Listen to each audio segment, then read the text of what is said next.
The spaceship, a silver glimmer against the black canvas of space, hurtled towards Earth. Inside, the alien crew, humanoid in form but with skin like polished obsidian, worked tirelessly. Their leader Zara stared out at the vast emptiness. Her eyes, deep pools of molten gold, reflected a distant light, a beacon of hope emanating from Earth. Zara's heart ached with the longing for a home she had never known. Their planet, ravaged by a cosmic anomaly, had crumbled into dust. Earth, a haven of life and light, was their only hope. The journey had been long, fraught with challenges that tested their resolve.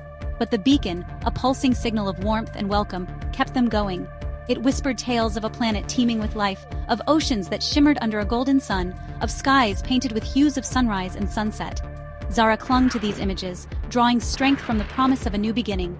Her crew, their faces etched with weariness, mirrored her silent hope. As they journeyed closer to Earth, a disquiet settled upon the ship. The beacon, once a source of comfort, began to flicker erratically.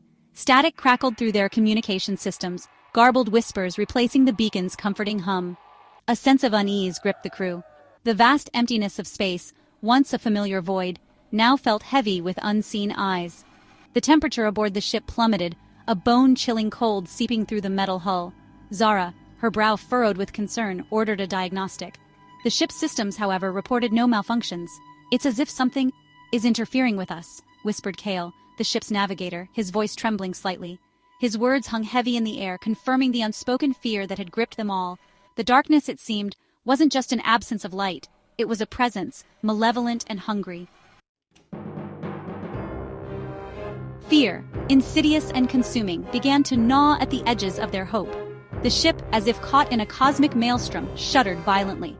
The beacon's light, once a lifeline, now danced frantically, casting grotesque shadows on the faces of the terrified crew. Zara struggled to maintain control, her voice firm despite the tremor in her heart. "We cannot lose faith," she declared, her golden eyes blazing with defiance. But the darkness pressed in, relentless and suffocating. It whispered doubts, amplified their fears, and threatened to extinguish the last embers of their hope. They were caught in a battle against an unseen enemy, a cosmic horror that seemed to feed off their terror. Despite their fear, a new resolve began to dawn on the faces of the crew. They would not let the darkness win. Zara, her gaze fixed on the flickering beacon, drew strength from the distant warmth of Earth. It was more than just a planet, it was an ideal, a symbol of the enduring power of hope. "We are light against the darkness," she declared, her voice ringing with newfound strength, "and we will not be extinguished." Her words sparked a fire in the hearts of her crew, a flicker of defiance against the encroaching shadows. They would fight, for their